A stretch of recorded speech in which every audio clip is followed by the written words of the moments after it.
সবাইকে ডিজিটাল আলো বাংলা চ্যানেলের পক্ষ থেকে শুভকামনা জানিয়ে আজকের ভিডিও শুরু করছি। বলতে বলতে পশ্চিমবঙ্গে এসআইআর এর দামামা বেজে গেল। 1 নভেম্বর থেকে শুরু হতে পারে এসআইআর এর কাজ। তাই আমি বা আপনি বয়স অনুযায়ী কে কোন কাগজপত্র আমাদের কাছে রাখবো বা কে কোন নথি আমাদের কাছে রাখবো তা কিন্তু জানতে পারবো আজকের ভিডিও থেকে। তাই ভিডিওটা অনেক ইনফরমেটিভ হবে। যারা আমার চ্যানেলটাকে এখনো সাবস্ক্রাইব করেননি সাবস্ক্রাইব করে পাশে থাকবেন আর নোটিফিকেশনটা অন করে রাখবেন এমন তথ্যমূলক ভিডিও পেতে। যদি আপনার জন্ম 1/7/1987 সালের আগে হয় তাহলে কিন্তু আপনাকে কটা নথি জমা করতে হবে বা কি কাগজপত্র আপনার লাগবে।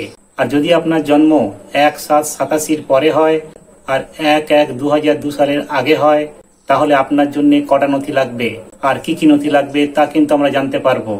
আর আপনার যদি 1/1/2002 সালের পরে জন্ম হয় তাহলে আপনার কটা নথি লাগবে এই এসআইআর এর জন্য। আর যে সমস্ত নথির কথা আজকের আমি জানাবো সেটা যেমন সাধারণ মানুষের লাগবে, যারা বিবাহিত মহিলা তাদের ক্ষেত্রেও একই কাগজপত্র বা একই নথি লাগবে। তাই ভোটার সংশোধনের সময় যখন আমাদের ইনুমারেশন ফর্ম বিএলওরা নিয়ে আসবেন তখন যেন আমরা কোনো সমস্যায় না পড়ি, তাই জন্য আগে থেকেই আমরা আমাদের তথ্যগুলো জোগাড় করে রাখবো। চলুন আমরা জেনে নিই কি কি কাগজ আমাদের লাগবে। 2025-এর 1 নভেম্বর থেকে শুরু হবে পশ্চিমবঙ্গে ভোটার তালিকা সংশোধন বা এসআইআর এর কাজ। বয়স অনুযায়ী কি কি নথি লাগবে তা কিন্তু আমরা জানবো এই ভিডিও থেকে। পশ্চিমবঙ্গ ভোটার তালিকায় বিশেষ নিবিড় সংশোধন 2025 স্পেশাল ইনসেনটিভ রিভিশন বা এসআইআর। দেশ জুড়ে চলা বিতর্কের মাঝেই জাতীয় নির্বাচন কমিশন বাংলায় এই গুরুত্বপূর্ণ প্রক্রিয়া শুরু করার দিনক্ষণ ঘোষণা করেছে। এই সংশোধনের জন্য আপনার বয়স অনুযায়ী কি কি নথি লাগবে তা চলুন দেখে নিই। আপনার জন্মসাল অনুযায়ী এই নথিগুলোকে 3টে ভাগে ভাগ করা হয়েছে। আর কার কোন নথি লাগবে তা কিন্তু আমরা স্পষ্টভাবে জেনে নেব। প্রথমেই আমরা জেনে নেব যে 11টা নথি আমাদের কমিশন নির্বাচিত করেছে তাদের নাম। 1. যে কোনো কেন্দ্রীয় রাজ্য সরকার পিএসইউর নিয়মিত কর্মচারী বা পেনশনভোগীর নামে জারি করা পরিচয়পত্র বা পেনশন সার্টিফিকেট। 2. 1/7/1927 সালের আগে সরকার, স্থানীয় কর্তৃপক্ষ, ব্যাংক, ডাকঘর, এলআইসি, পিএসইউ কর্তৃক ভারতে জারি করা যে কোনো পরিচয়পত্র বা শংসাপত্র। 3. উপযুক্ত কর্তৃপক্ষ কর্তৃক প্রদত্ত বার্থ সার্টিফিকেট বা জন্ম সার্টিফিকেট। 4 আছে পাসপোর্ট। 5 স্বীকৃত বোর্ড বিশ্ববিদ্যালয় থেকে প্রাপ্ত ম্যাট্রিকুলেশন বা শিক্ষাগত সার্টিফিকেট। 6 উপযুক্ত রাজ্য কর্তৃপক্ষ কর্তৃক জারি করা স্থায়ী বসবাসের শংসাপত্র পার্মানেন্ট রেসিডেন্স সার্টিফিকেট। 7 বন অধিকারী সার্টিফিকেট। 8 ওবিসি এসসি এসটি বা উপযুক্ত কর্তৃপক্ষ কর্তৃক জারি করা যে কোনো বর্ণ শংসাপত্র। 9 ভারতীয় নাগরিক পঞ্জি। 10 রাজ্য স্থানীয় কর্তৃপক্ষ কর্তৃক প্রস্তুত পারিবারিক রেজিস্ট্রেশন। সরকার কর্তৃক প্রদত্ত যে কোনো জমি বা বাড়ির বরাদ্দের জন্য সার্টিফিকেট বা জমির দলিল বা রেকর্ড। এবার জানবো বয়স অনুযায়ী কার কোন নথি লাগবে। যদি আপনার জন্ম 1 জুলাই 1927 সালের আগে হয় তবে আপনার প্রক্রিয়াটি কিন্তু বেশ সহজ হবে।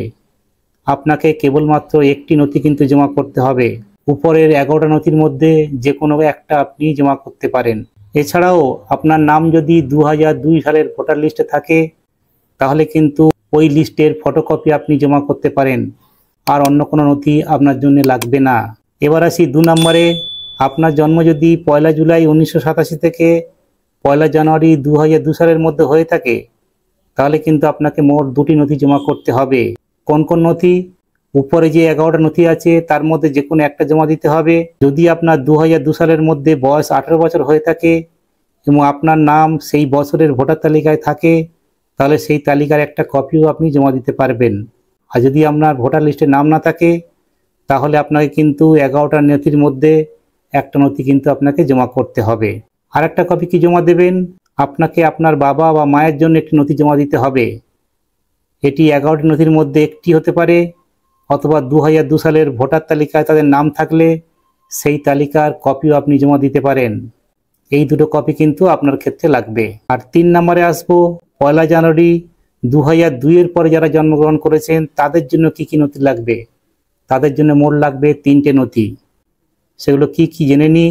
যেহেতু 2002 সালের ভোটার তালিকায় আপনার নাম থাকার সম্ভাবনা নেই, তারপরে আপনার জন্ম হয়েছে, তাহলে আপনাকে 11টা নথির মধ্যে একটা নথি কিন্তু জমা করতে হবে।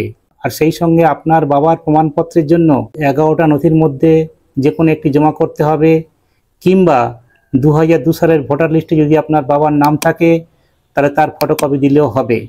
আরেকটি হলো, আপনার মায়ের ক্ষেত্রে একই নিয়ম প্রযোজ্য হবে। আপনার মায়ের প্রমাণের জন্য আপনাকে কিন্তু ওই 11টা নথির মধ্যে এক নথি জমা করতে হবে, অথবা আপনার মায়ের নাম যদি 2002 সালের ভোটার তালিকায় থাকে সেই ফটোকপিটা জমা দিলেও হবে।